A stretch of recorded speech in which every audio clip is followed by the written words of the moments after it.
Chapter 7 के अंदर mass end moment of inertia, ये जो टॉपिक है लीनियर मोशन में मैंने आपको बताया था, जैसे लीनियर मोशन में मास यूज होता है वैसे ही एंगुलर मोशन में या तो रोटेशनल मोशन में मोमेंट ऑफ इनर्शिया यूज होता है। तो यहाँ पे दोनों में मास तो आपको मालूम ही है, उसके बारे में आपने देखा ही है मास क्या चीज है, लेकिन ये मोमेंट ऑफ इनर्शिया ये हमें यहाँ पे देखना है आज। चलो एक मिनट।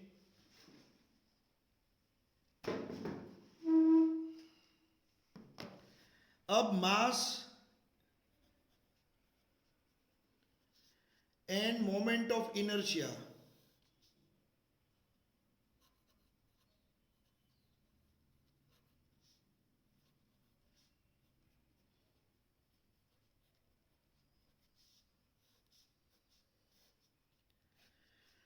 अब यहां पे दोनों अलग अलग क्यू है। देखो mass end moment of inertia, यहां पे दोनों अलग अलग। यहां पे जैसे लीनियर मोशन में हम मास को लेंगे तो रोटेशनल मोशन में हम मोमेंट ऑफ इनर्शिया को क्यू लेंगे। देखो ये मोमेंट मास का सिंबल एम है और मोमेंट ऑफ इनर्शिया का सिंबल आई है।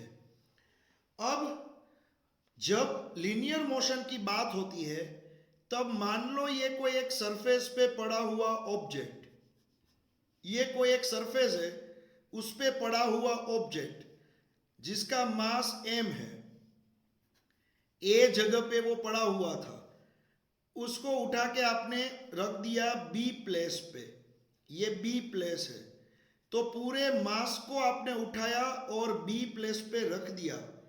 तो यहां पे हम बात करेंगे पूरे मास की। समझ में आ रहा है बच्चों? तो यहाँ पे जैसे लीनियर मोशन होगी हम पूरे मास को उठा के यहाँ पे रख देंगे, हम पूरे मास की बात करेंगे।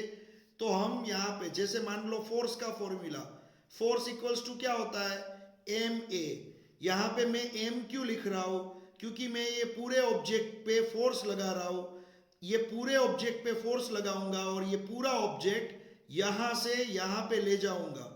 समझ में आ रहा है? ये पूरा ऑब्जेक्ट यहाँ से यहाँ पे ले जाऊंगा तो मुझे इसका मास कंसीडर करना पड़ेगा। तो यहाँ पे मुझे मास की बात करनी पड़ेगी लीनियर मोशन में। लीनियर मोशन में मास की बात कंसीडर करनी पड़ेगी, लेकिन रोटेशनल मोशन में ये मोमेंट ऑफ इनर्शिया लेना पड़ेगा। तो ये मोमेंट ऑफ इनर्शिया क्या चीज है ये हमें यहाँ पे देखना है, ये मोमेंट ऑफ इनर्शिया है क्या। चलो अब एक बात बताओ, मान लो कोई बड़ी सी स्टिक है, बड़ी सी स्टिक, वुड की स्टिक बड़ी सी, इसको घुमानी है। तो आप इसको बीच में से, एग्जैक्ट बीच में से पकड़ोगे और इसको घुमाओगे तो ये इजीली घूम पाएगी। मान लो ये बड़ी सी स्टिक है यहाँ पे और इसको मैंने बीच में पकड़ा है, अब इसको घुमाना है तो आप इजीली घुमा पाओगे। लेकिन ये जो स्टिक यहाँ पे आपको दिख रही है, यही स्टिक को अगर आप कोई एंड से पकड़ोगे और इसको घुमाना है तो वो थोड़ा डिफिकल्ट हो जाएगा। आप जब स्टिक को एंड से पकड़ोगे और घुमाना है तो वो थोड़ा डिफिकल्ट हो जाएगा। ऐसा क्यों हुआ? देखो दोनों ही केस में हम यहाँ पे स्टिक को घुमा रहे हैं। तो जब ये स्टिक, ये वुड की स्टिक मान लो 500 ग्राम की है, आधे किलोग्राम की ये वुड की स्टिक है, इसको बीच में से पकड़ के जब मैं घुमाऊंगा इस तरह से, बीच में से पकड़ के जब मैं घुमाऊंगा इस तरह से तो वो इजीली घूम रही है, लेकिन एंड पे पकड़ के जब घुमाऊंगा तो वो इजीली नहीं घूम पाएगी। तो एक बात बताओ बच्चों, ये जो स्टिक है वुड की स्टिक वो 500 ग्राम की है, मैं बीच में से पकड़ू तो भी 500 ग्राम की है और मैं एंड पे पकड़ूंगा तो भी वो 500 ग्राम की ही होगी। तो अब क्या होगा, ये ऑब्जेक्ट में देखो, ये 500 ग्राम का ऑब्जेक्ट मुझे यहां से यहां तक ले जाना है तो मुझे सेम यहां पे उसको धक्का मारना पड़ेगा। लेकिन यहां पे यही 500 ग्राम की स्टिक को अगर घुमाना है तो आप बीच में से पकड़ोगे तो आपको कुछ और अलग टॉर्क लगाना पड़ेगा, और आप उसको एंड से पकड़ोगे तो इस पे कुछ अलग टॉर्क लगाना पड़ेगा। मीन्स इसको एंड से पकड़ोगे तो ज्यादा टॉर्क लगाना पड़ेगा इसको घुमाने के लिए। आप घर पे ट्राई करना, आज कोई बड़ी स्टिक होगी, बड़ी स्टिक को एंड से पकड़ना और फिर घुमाने की ट्राई करना। कोई बड़ा सा मेटल का रोड होगा या बड़ी सी लकड़े की स्टिक होगी, उसको एंड से पकड़ना और घुमाने की ट्राई करना, तो ये बहुत ही डिफिकल्ट हो जाएगा आपके लिए। तो ऐसा क्यों हो रहा है यहाँ पे?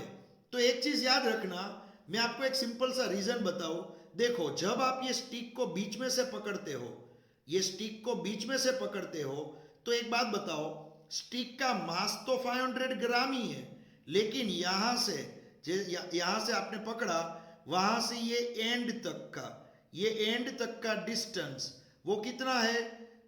ये हाफ है। मान लो यहाँ पे पूरी स्टिक 10 मीटर की है, तो ये पकड़ा वहां से, ये एंड तक का डिस्टेंस 5 मीटर का है। समझ में आ रहा है? अब इसको घुमाओगे आप तो ये स्टिक इजीली घूम रही है।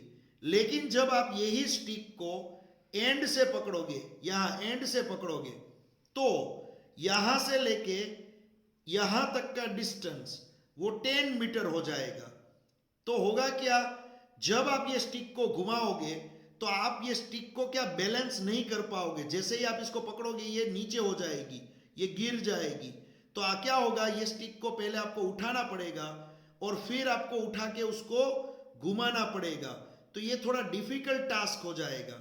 तो यहां पे क्या हुआ बच्चों, मास तो सेम रहा, बीच में से पकड़ा स्टिक को या तो एंड से पकड़ा, मास तो सेम रहा। लेकिन जब आप बीच में से पकड़ते थे तो बीच में से ये एंड का डिस्टेंस 5 मीटर था, और जब आप एंड पे पकड़ते थे तब एंड से लेके यहां का डिस्टेंस, ये जगह दूसरे एंड का डिस्टेंस 10 मीटर हो गया।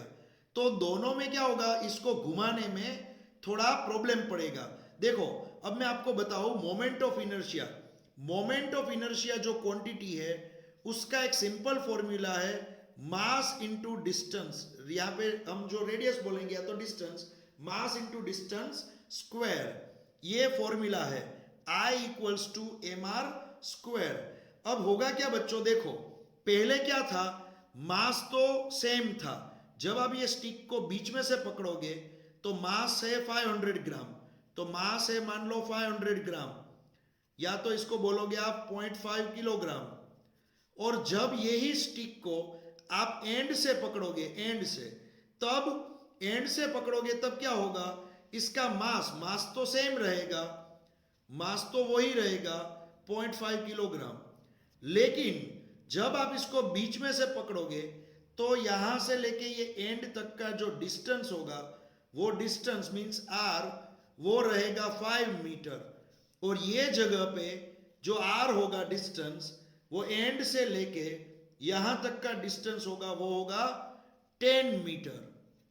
क्या होगा, 10 मीटर। तो अब आप सोचो, यहां पे r1 ये r2 लिख रहा हो, यहां पे i1 हो जाएगा, तो यहां पे mr स्क्वायर फॉर्मूला, और यहां i2 का फॉर्मूला mr2 स्क्वायर। ये दोनों में जब आप वैल्यू लोगे, दोनों की जब आप वैल्यू लोगे तो ये i1 की वैल्यू छोटी कम आपको मिलेगी और i2 की वैल्यू ज्यादा मिलेगी। i2 की वैल्यू ज्यादा मिलेगी, i1 की कम मिलेगी। तो हुआ क्या, जब आपने ये स्टिक को बीच में से पकड़ा और घुमाया तो i1 कम मालूम हुआ, ये छोटा है, i1 की वैल्यू छोटी है। तो जब मोमेंट ऑफ इनर्शिया I छोटा होगा तब वो ऑब्जेक्ट को घुमाना थोड़ा इजी रहेगा, क्योंकि कम टॉर्क लगने पे भी वो घूम सकता है। तो जब I छोटा रहेगा, I की वैल्यू कम रहेगी, वो इजीली घूमेगा। लेकिन जब I की वैल्यू ज्यादा रहेगी, जब I की वैल्यू ज्यादा रहेगी तो उसको घुमाना डिफिकल्ट रहेगा। तो बच्चों एक चीज याद रखना, मोमेंट ऑफ इनर्शिया जितना छोटा उतना वो टॉर्क कम लेगा, वो इजीली घूम पाएगा। और मोमेंट ऑफ इनर्शिया जितना ज्यादा उतना वो ज्यादा टॉर्क लेगा, घूमने में थोड़ा प्रॉब्लम होगा।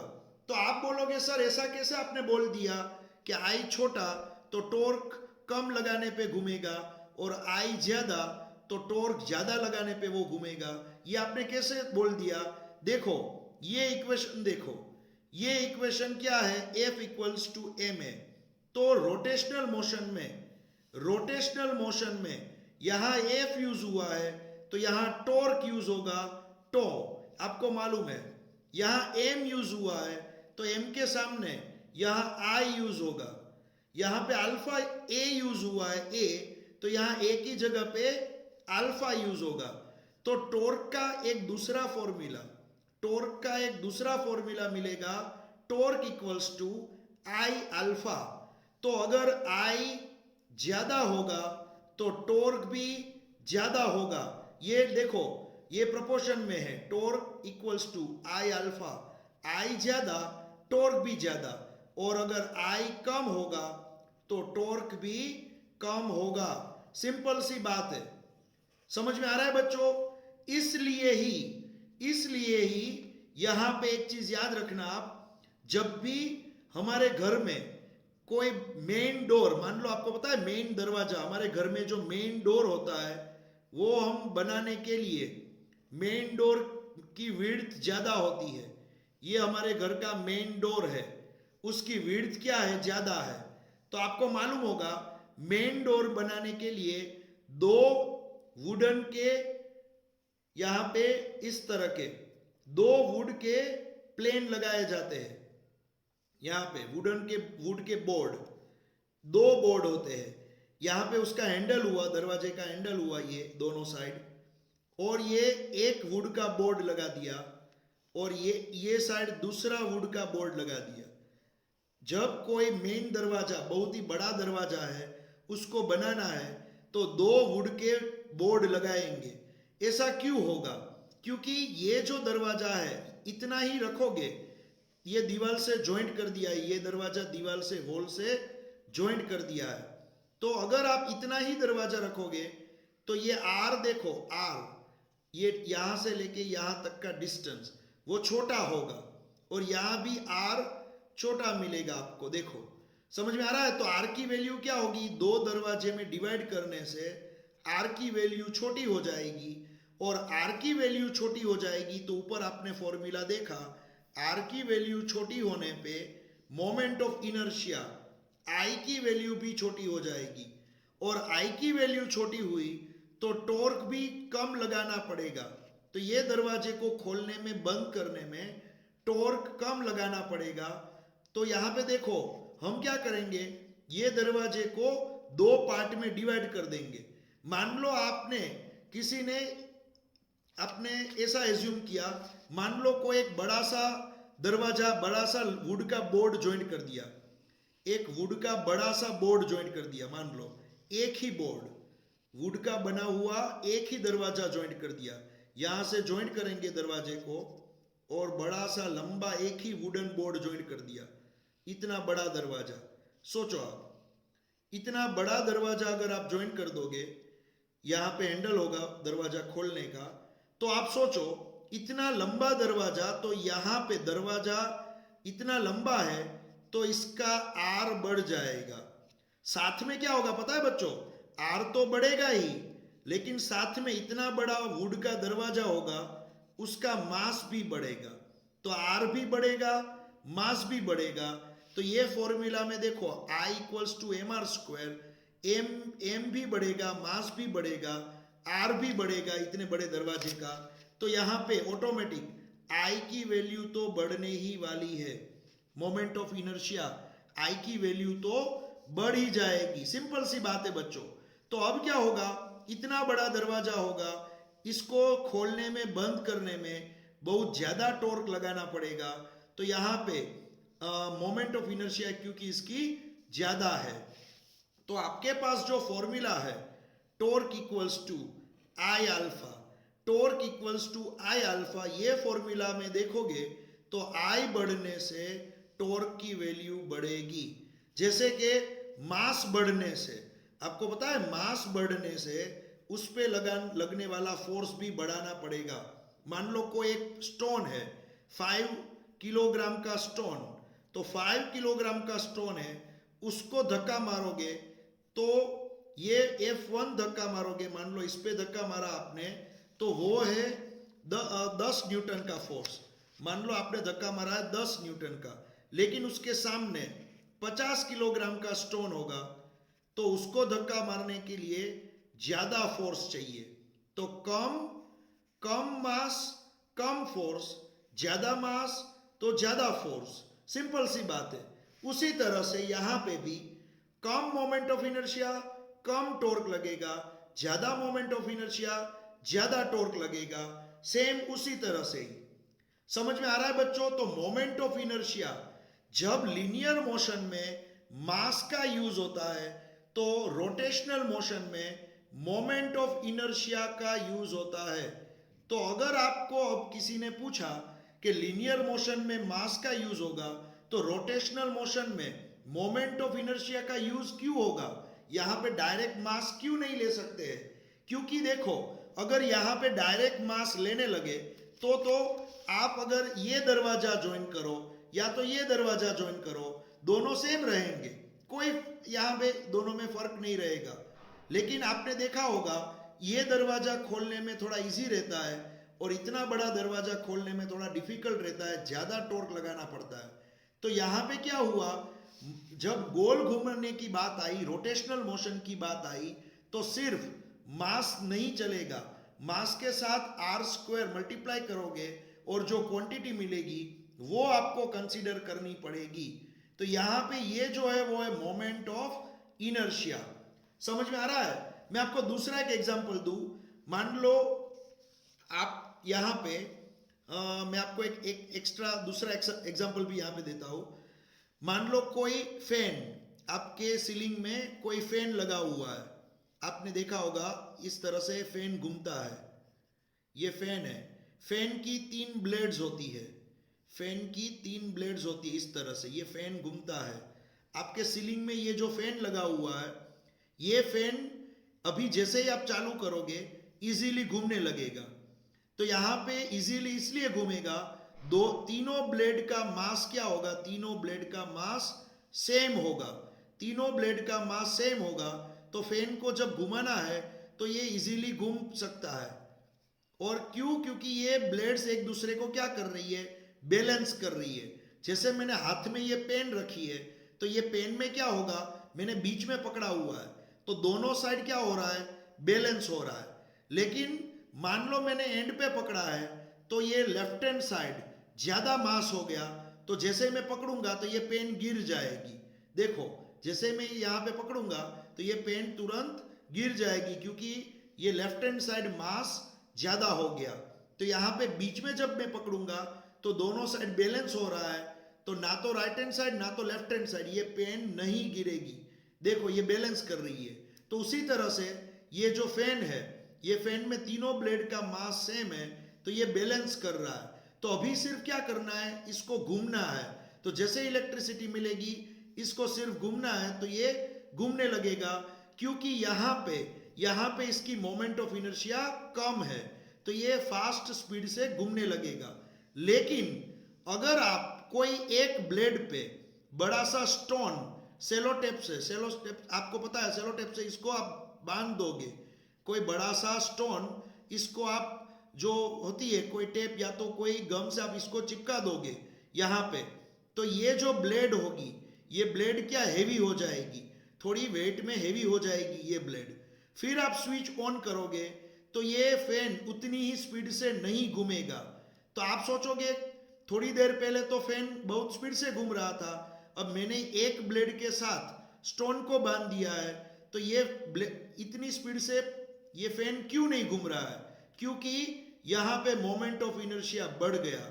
मोमेंट ऑफ इनर्शिया बढ़ने पे वो इतनी इजीली अब नहीं घूमेगा, क्योंकि इसको घुमाने के लिए अब ज्यादा टॉर्क चाहिए, और इलेक्ट्रिसिटी तो यहाँ पे यूनिफॉर्म आ रही है, तो ज्यादा टॉर्क नहीं लगेगा, तो ये फैन अब इतनी स्पीड से नहीं घूमेगा। समझ में आ रहा है बच्चों? तो यहाँ पे एक चीज याद रखनी है, मोमेंट ऑफ इनर्शिया कम होगा तो टॉर्क भी कम होगा और इजीली इसको हम घुमा पाएंगे, और मोमेंट ऑफ इनर्शिया ज्यादा है तो इसको घुमाने के लिए टॉर्क भी ज्यादा लगाना पड़ेगा। एक और एग्जांपल मैं आपको दे दूं। आपको पता है जब आप मेले में जाते हो तो मेले में जो राइड्स होती है, आपने देखा होगा मेले में जो राइड्स होती है उसमें मान लो ये है गोल इस तरह की राइड, ये राइड है इस तरह की, यहाँ पे बैठने के लिए, बच्चों को बैठने के लिए यहाँ पे जगह होती है, इस तरह से बॉक्स होते हैं, ये है राइड। तो आपने देखा होगा जब ये राइड में यहाँ पे कम बच्चे हैं, ये राइड इस तरह से गोल घूमेगी, राइड में कम बच्चे, अभी पब्लिक इतनी आई नहीं है, मान लो ये राइड में 6 बच्चे आए, तो राइड वाला क्या करेगा, सभी बच्चे को 6 बच्चे जो है उसको एक को यहाँ पे बिठाएगा, फिर एक को यहाँ पे बिठाएगा, एक एक छोड़ के बिठाएगा, एक को यहाँ पे बिठाएगा, समझ में आ रहा है, इस तरह से एक एक छोड़ के बिठाएगा। आपने देखा होगा इस तरह से वो क्या करेगा, सभी को अलग अलग एक एक छोड़ के बिठा देगा।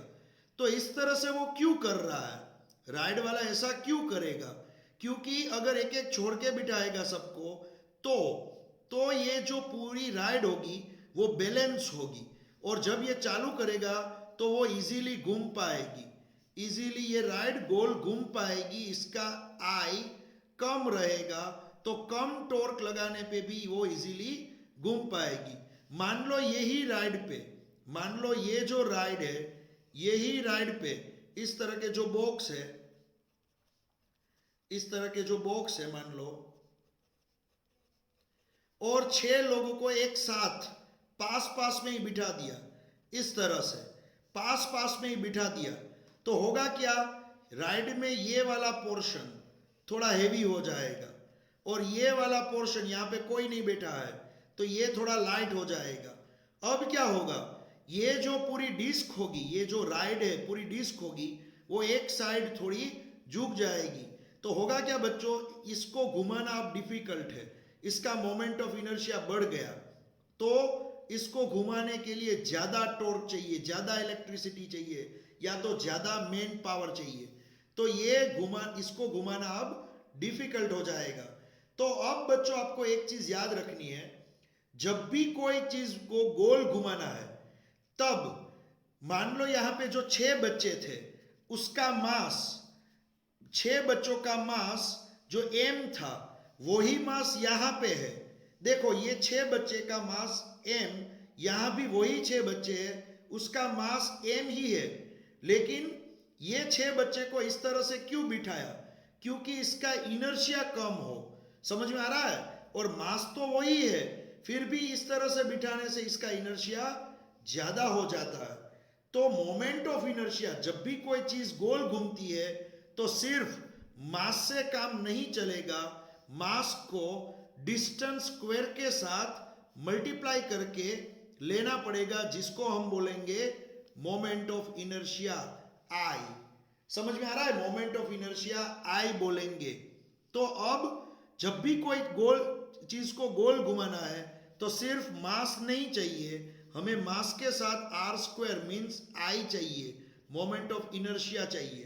तो अब मोमेंट ऑफ इनर्शिया अलग अलग गोल घूमने की जो चीज होती है वो सभी के लिए अलग अलग होता है। मान लो यहाँ पे मैं आपको एक एग्जांपल दूं, मान लो कोई एक पोटैटो लिया, इस तरह का कोई एक पोटैटो है, ये पोटैटो लिया मैंने, और बीच में से एक रोड को, बीच में से एक रोड को यहाँ पे इसके अंदर एंटर कर दिया, ये बड़ा एक रोड है, पोटैटो के अंदर मैंने एक रोड को एंटर कर दिया।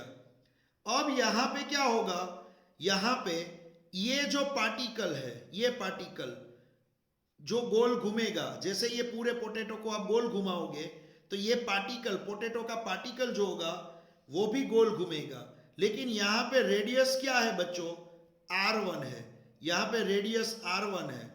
मान लो ये पार्टिकल की बात करेंगे तो ये पार्टिकल भी पोटैटो गोल घूमेगा, तो ये पार्टिकल भी गोल घूमेगा, लेकिन इसकी रेडियस R2 है। ये पार्टिकल की बात होगी तो इसकी रेडियस R3 है। तो आप यहाँ पे देख सकते हो पूरा पोटैटो गोल घूमेगा, तो यहाँ पे एक रेडियस नहीं है, अलग अलग रेडियस है। तो यहाँ पे क्वेश्चन ये होगा कि हम कौन सी रेडियस ले, R कौन सा ले। तो जब इस तरह का केस आएगा तो I का फॉर्मूला बन जाएगा mk स्क्वायर। अब आप बोलोगे सर ये के क्या है? के मीन्स रेडियस ऑफ गायरेशन।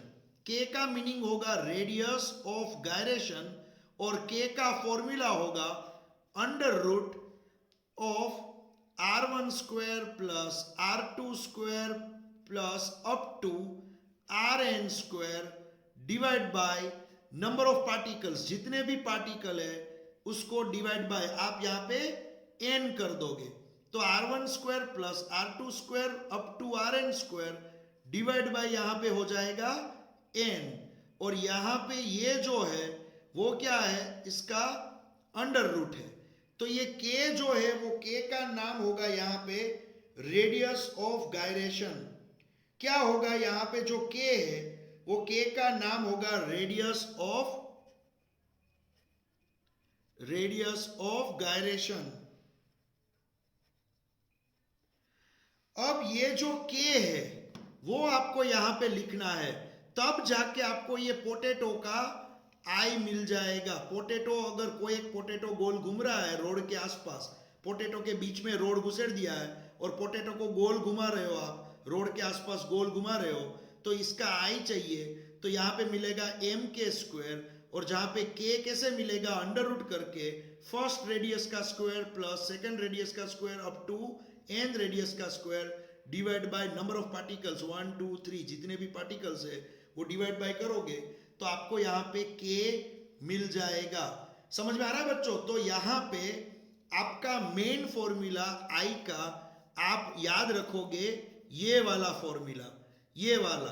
कभी आपको कोई पूछे कि रेडियस मोमेंट ऑफ इनर्शिया का फॉर्मूला बताओ, तो आप क्या बताओगे, एम के स्क्वायर। आप यही फॉर्मूला बोलोगे, जिसमें के होगा वो रेडियस ऑफ गायरेशन होगा। अब बात होगी कि अगर अलग अलग शेप के आई, अलग अलग शेप का आई अलग अलग होगा, जो आपकी बुक में दिया हुआ है, एक टेबल दिया हुआ है आपकी बुक में जिसमें सभी अलग अलग शेप का आई अलग अलग लिया हुआ है, तो आप बोलोगे कौन कौन सा शेप होगा। चलो तो मैं आपको बता दूं, मान लो अगर फर्स्ट शेप की बात कर रहा हूं, रिंग, थीन सर्क्यूलर रिंग की बात कर रहा हूं। ये जो रिंग है मैंने इस तरह से ड्रॉ की है, 3 डायमेंशन में ड्रॉ करने की मैं ट्राई कर रहा हूं। ये रिंग इस तरह से मैंने ड्रॉ की है। रिंग आपको मालूम है, रिंग मीन्स आपका साइकिल का व्हील जो होगा वो भी यहाँ पे एज अ रिंग ही माना जाएगा। ये जो ब्लैक कलर का व्हील होता है वो इस तरह का ही होता है। अब ये व्हील को घुमाओगे अगर आप इस तरह से, ये व्हील को आप घुमाओगे इस तरह से, तो ये बीच में उसकी एक्सिस होगी, बीच में क्या होगा, उसकी एक्सिस होगी इस तरह से, ये बीच में उसकी एक्सिस है। आप इसके आसपास ये व्हील को घुमा रहे हो, तो मुझे एक बात बताओ, ये व्हील का जो प्लेन हुआ उसके परपेंडिकुलर एक्सिस है। व्हील का जो प्लेन हुआ, मान लो मैं यहाँ पे आपको एक एग्जांपल दूं, यहाँ पे मान लो मैं आपको एक इस तरह का, आप इसको एक व्हील एज्यूम कर लो, यहाँ पे जो मैंने लिया है उसको एक व्हील मान लो, तो व्हील में से बीच में से एग्जैक्ट बीच में से ये एक्सिस पास हुई, देखो एग्जैक्ट ये व्हील जो है वो व्हील के बीच में से एक एक्सिस पास हुई।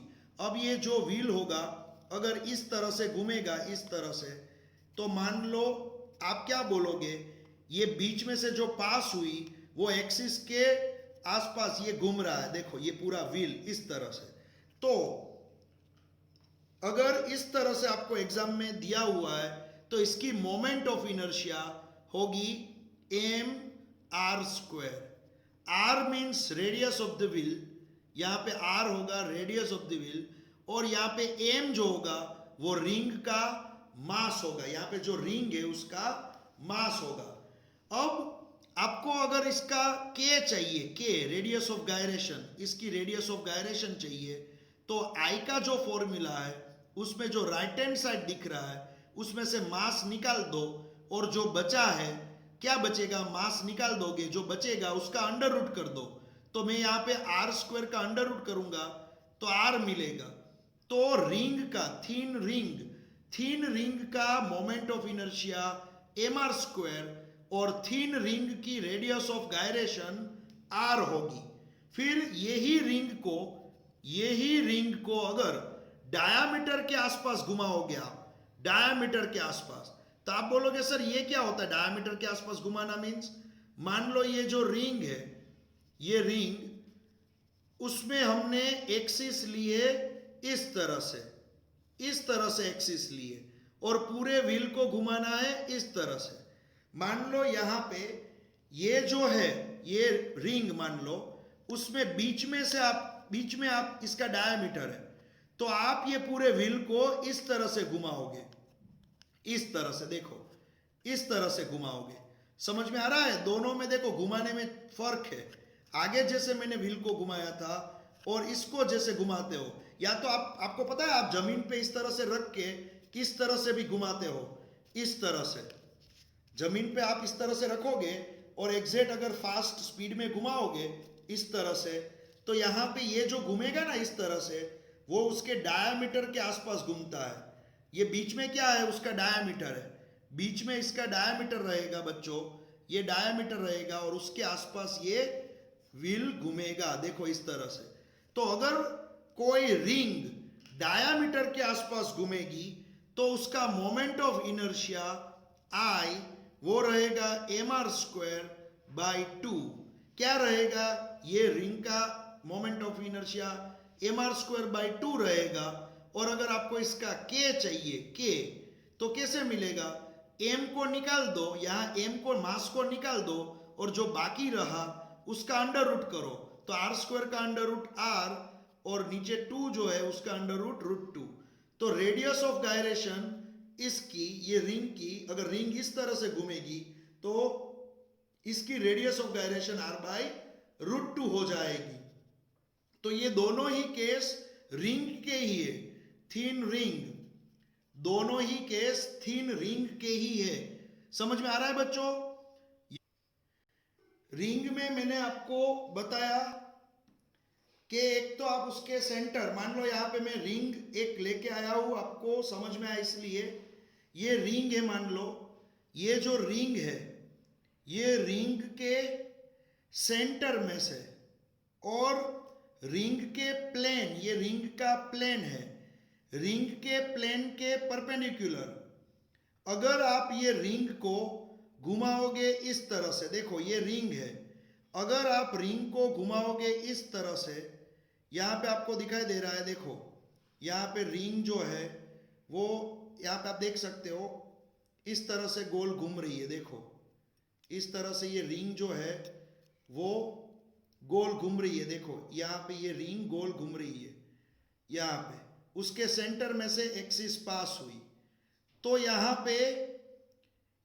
पे आप देख सकते हो ये जो है वो सेंटर में से पास हुई, देखो समझ में आ रहा है बच्चों? तो यहां पे क्या होगा, आपको इतना यहां पे समझ में आएगा कि अगर हम रिंग के सेंटर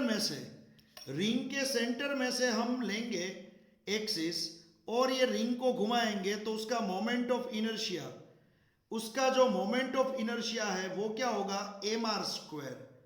क्या होगा इसका moment of inertia? M R square होगा। यहां पे मैंने लिखा हुआ है, देखो।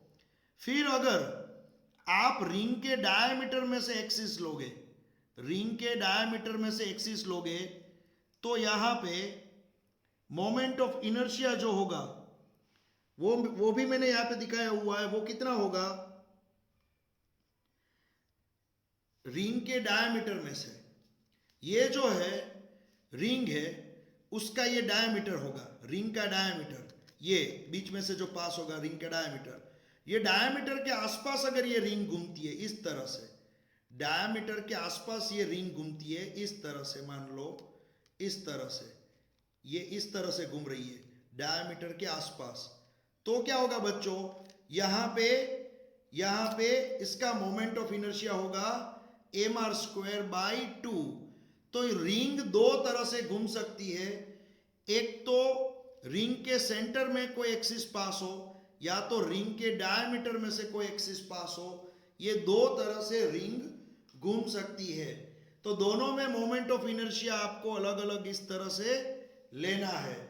जो टेबल आपकी बुक में ऑलरेडी दे दिया है, इस तरह के बहुत सारे ऑब्जेक्ट के मोमेंट ऑफ इनर्शिया आपको याद रखने पड़ेंगे। एग्जाम में आपको ये देंगे नहीं। ओके, फिर तीसरा शेप, थर्ड में आपको बता दूं, कोई एल लेंथ का रोड है मेटल का रोड, और उसकी लेंथ है एल, लेंथ है उसकी एल, मेटल का रोड है मान लो। तो इस तरह से कोई एक मेटल का रोड लिया और उसके सेंटर में से एक एक्सिस पास हुई और इसको घुमाना है। मेटल के रोड को देखो, यहाँ पे एल लेंथ का रोड है, इसको घुमाना है। देखो मैंने हाथ में यहाँ पे एक रोड पकड़ा हुआ है और इसको घुमाना है। और ये जो एक्सिस पास हुई, ये जो एक्सिस है वो उसके एग्जैक्ट सेंटर में से यहाँ से पास की है मैंने, देखो। तो अब ये रोड को अगर घुमाना है तो इसका जो मोमेंट ऑफ इनर्शिया आएगा आई, वो होगा M L square by 12। Rod की जब भी बात होगी मोमेंट ऑफ इनर्शिया होगा M, length L means length, rod की लेंथ एल, एल होगी रोड की लेंथ एल यहाँ पे, डिवाइड बाय 12। अब इसका रेडियस ऑफ गायरेशन के चाहिए, तो आपको कैसे मिलेगा, एल बाय यहाँ पे लिख सकते हो 2√3। आप एम को निकाल के जो मिला उसका रूट कर दोगे तो आपको मिलेगा L square by 12, L square by 12 का अंडर रूट, तो एल बाई 2√3। ये रोड के लिए है बच्चों। यहाँ पे ये जो मिला मोमेंट ऑफ इनर्शिया वो है रोड के लिए। अब इसके बाद मान लो डिस्क ले ली है नंबर 4 पे ली है सर्कुलर डिस्क, जिसकी रेडियस आर है, जिसकी रेडियस क्या है आर। और यही डिस्क को अगर आप घुमाओगे इस तरह से, ये पूरी डिस्क है, ये डिस्क समझ में आ रहा है, ये डिस्क है पूरी। जैसे ये मैंने पहले ली थी वो क्या है, एक डिस्क है, ये पूरी डिस्क है, ये पूरी कंप्लीट गोल डिस्क है, ये रिंग नहीं है, ये डिस्क है।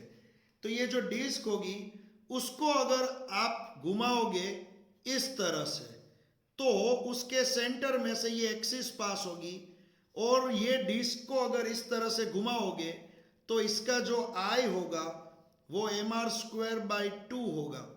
क्या होगा mr²/2, और उसकी रेडियस ऑफ गायरेशन के चाहिए तो वो होगी r/√2, वो होगी r/√2। उसी तरह से यही डिस्क को लेना है, जिसकी रेडियस r है, लेकिन ये डिस्क को डायमीटर के आसपास घुमाना है, डायमीटर के आसपास। तो ये हुआ उसका डायमीटर, ये डायमीटर, और इसके अराउंड घुमाना है डिस्क को। मींस डिस्क को अब कैसे घुमाना है, डिस्क को अब इस तरह से घुमाना है, इस तरह से। देखो डिस्क घूम रही है डायमीटर के आसपास। डायमीटर कहां से पास होगा, बीच में से पास होगा, और बीच में से जो डायमीटर पास होगा उसके आसपास ये डिस्क इस तरह से घूमेगी, इस तरह से। समझ में आ रहा है। तो ये क्या है, उसमें से बीच में से पास हुआ वो डायमीटर, मैंने डायमीटर पे ही पकड़ा हुआ है। ये डिस्क को मैंने कहाँ पकड़ा हुआ है, डायमीटर पे ही, और डायमीटर के आसपास ये डिस्क को घुमाना है। तो ये डिस्क घूमेगी। यहाँ पे डिस्क कैसे घूमती थी, यहाँ पे डिस्क इस तरह से घूमती थी, इस तरह से। देखो दोनों में घूमने में फर्क है। ये डिस्क अगर इस तरह से घूमेगी तो वो उसके सेंटर में से पास हुई वो एक्सिस के आसपास घूमेगी। अगर डिस्क इस तरह से घूमेगी तो वो डायमीटर के आसपास घूम रही है, ऐसा हम बोल सकते हैं। तो यहाँ पे इसकी मोमेंट ऑफ इनर्शिया आई वो होगी mr²/4। क्या होगी, अगर डिस्क डायमीटर के आसपास घूमेगी तो उसकी मोमेंट ऑफ इनर्शिया होगी mr²/4, और उसकी रेडियस ऑफ गायरेशन होगी m निकाल के जो बचेगा उसका अंडर रूट, तो r/2। इसकी रेडियस ऑफ गायरेशन होगी r/2। फिर बात होगी सिलेंडर की। फिर बात होगी होलो सिलेंडर की। Number 6, hollow cylinder.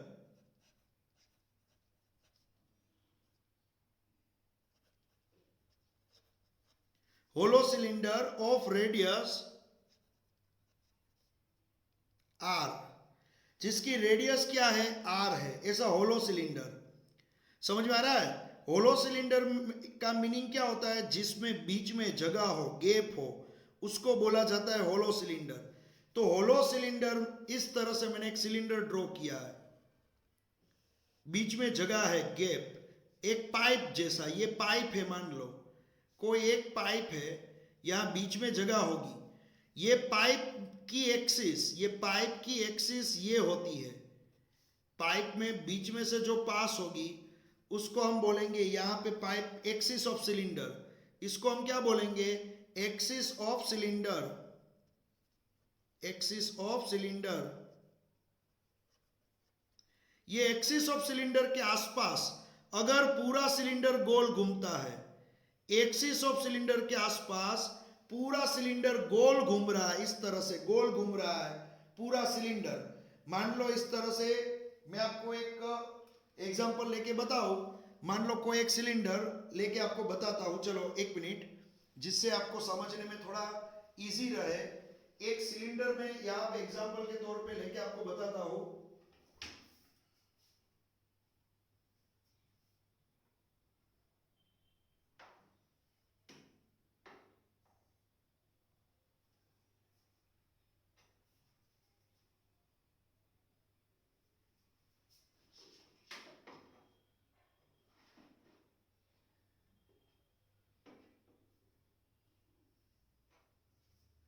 मान लो यहां पे मैं आपको एक सिलेंडर ये लेके एक बता रहा हूं, ये एक सिलेंडर है, मान लो गोल सिलेंडर।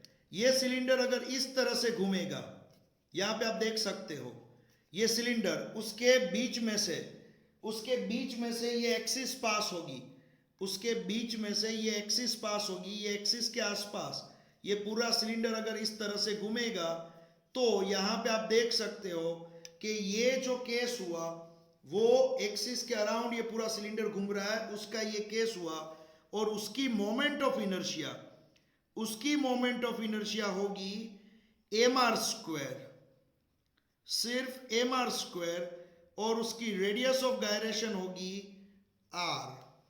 क्या होगी? रेडियस ऑफ गायरेशन होगी आर। तो ये है होलो सिलेंडर का केस यहां पे। अब मान लो सॉलिड सिलेंडर का केस पढ़ना है।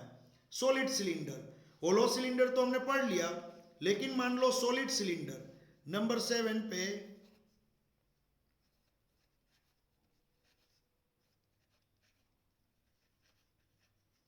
सॉलिड सिलेंडर जिसकी रेडियस आर ही रखी है, लेकिन ये सॉलिड सिलेंडर में क्या होता है, बीच में जगह नहीं होती है। बीच में क्या होता है, पूरा ऑब्जेक्ट अंदर से भरा हुआ है, अंदर से ये खाली नहीं है, पूरा सॉलिड सिलेंडर अंदर से ये भरा हुआ है इस तरह से। मान लो मेटल का एक इस तरह से थिक रोड है, ये पूरा अंदर से भरा हुआ है, पूरा मेटल भरी हुई है, और इसकी एक्सिस ये है, ये इसकी एक्सिस है जो बीच में से इस तरह से पास होती है, ये उसकी एक्सिस है, ये एक्सिस ऑफ सिलेंडर बोला जाएगा, ये एक्सिस ऑफ सिलेंडर। अब इसका अगर आपको आई चाहिए, मोमेंट ऑफ इनर्शिया, इसका आई चाहिए, वो आई होगा एम आर स्क्वायर बाई 2। क्या होगा? एम आर स्क्वायर बाई 2, और इसका जो के होगा वो के होगा यहां पे आर बाई √2। क्या होगा इसका, सॉलिड सिलेंडर का? तो एग्जाम में अगर सॉलिड सिलेंडर आता है तो आपको आई या तो के पूछा तो के आपको आना चाहिए, वो आपको एग्जाम में देंगे नहीं कहीं भी, ये आपको याद होना चाहिए। तो ये बात हुई सॉलिड सिलेंडर की। अब बात आएगी स्फीयर की। अब स्फीयर भी दो टाइप के होते हैं, स्फीयर भी दो टाइप के होते हैं, होलो स्फीयर और सॉलिड स्फीयर, दो टाइप के स्फीयर होते हैं। चलो तो मैं आपको यहां पे आपको बता दूं, दोनों ही होलो स्फीयर और सॉलिड स्फीयर, यहां पे नंबर 8 दोनों ही बता देता हूं। सॉलिड स्फीयर सबसे पहले,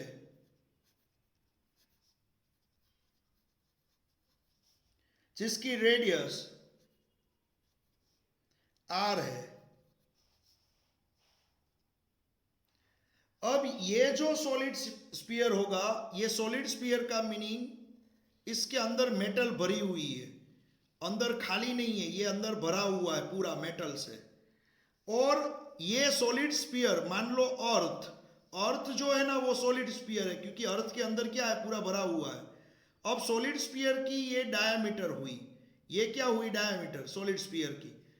इसके आसपास जैसे अर्थ घूमती है अपने डायमीटर के आसपास, अर्थ जैसे घूमती है, वैसे ही मान लो ये पूरा सॉलिड स्फीयर घूम रहा है, पूरा सॉलिड स्फीयर जो है वो घूम रहा है मान लो डायमीटर के आसपास।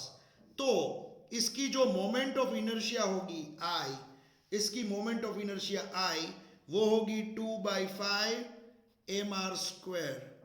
क्या होगी मोमेंट ऑफ इनर्शिया, होगी सॉलिड स्फीयर की 2/5 mr², और इसकी रेडियस ऑफ गायरेशन जो होगी वो √2/5, और यहाँ पे बाहर r। ये सॉलिड स्फीयर के बारे में है। इसी तरह से अगर आपको पूछ लिया होलोस्फीयर, होलोस्फीयर क्या होगा, मान लो फुटबॉल, अंदर हवा होती है ना, जैसे अंदर खाली होता है, तो ये जो होगा वो होलोस्फीयर होगा, जिसकी रेडियस r है।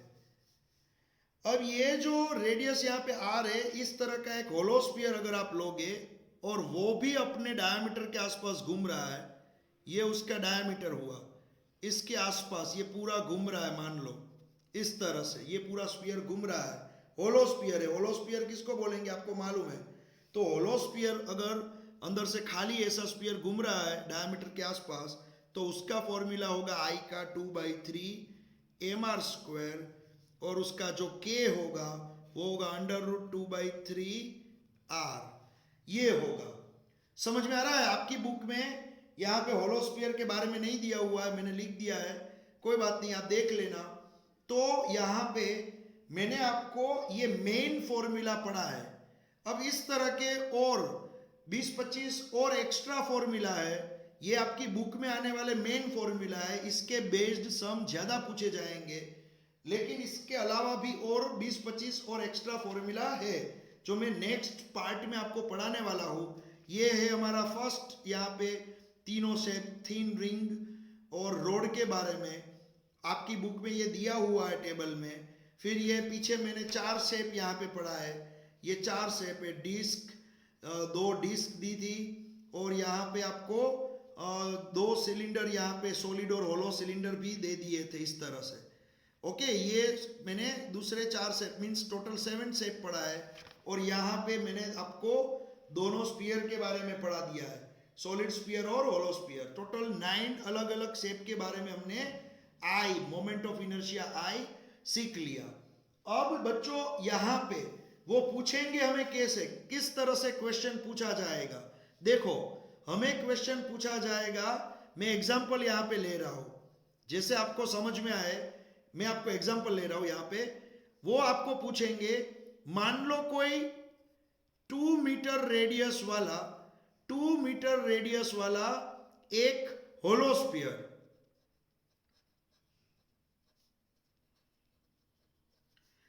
मीटर रेडियस वाला एक होलोस्फीयर अगर 3 पाई रेडियन पर सेकंड स्क्वायर एक्सिलरेशन से, इतने एंगुलर एक्सिलरेशन से वो जा रहा है, समझ में आ रहा है, वो गोल घूम रहा है, मींस वो गोल घूम रहा है 3 पाई रेडियन पर सेकंड स्क्वायर, इतने एंगुलर एक्सिलरेशन से वो गोल घूम रहा है, जिसकी रेडियस 2 मीटर है। तो इस पे लगने वाला टॉर्क ढूंढो, इस पे लगने वाला टॉर्क ढूंढो। तो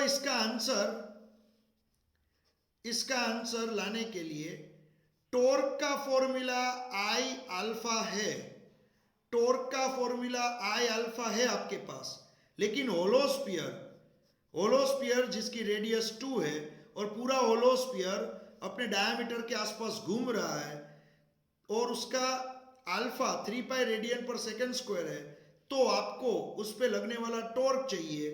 तो होलोस्फीयर के लिए आई क्या होगा? होलोस्फीयर के लिए आई होगा 2/3 mr² इंटू अल्फा। और यहां पे वो मास भी दे देंगे आपको। होलोस्फीयर का मास 2 किलोग्राम है। मान लो होलोस्फीयर का मास कितना है? 2 किलोग्राम। तो यहाँ पे मास भी दे देंगे। फिर रेडियस आपको दी हुई है 2 मीटर। तो यहाँ पे कैसे आप लिखोगे? 2/3, फिर ये 2, ये भी यहाँ पे 2² और अल्फा जो है वो हो जाएगा 3 पाई। समझ में आ रहा है बच्चों? ये अल्फा जो है वो हो जाएगा 3 पाई।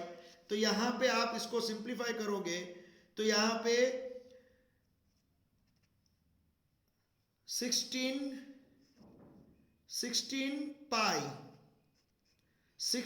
पाई जूल आंसर आएगा। देखो आप यहां पे 3 तो कट हो जाएगा, फिर यहां पे ऊपर 16 आएगा, ये पाई बचेगा, 16 पाई जूल। इतना टॉर्क होलोस्फीयर पे लग रहा है। समझ में आ रहा है? ये टॉर्क, इतना टॉर्क होलोस्फीयर पे लग रहा है। ये एक क्वेश्चन यहाँ पे सोल्व हुआ। देखो ये एक क्वेश्चन यहाँ पे सोल्व हुआ। इस तरह के सम्स पूछे जाएंगे जिसमें आई नहीं दिया हुआ है। आई का फॉर्मूला आपको याद होना चाहिए। दूसरा एक क्वेश्चन मैं आपको पढ़ाऊं। दूसरा एक क्वेश्चन मान लो आपको इस तरह से देंगे, कोई एक सॉलिड सिलेंडर लिया। दूसरा एक क्वेश्चन ध्यान रखना, सॉलिड सिलेंडर,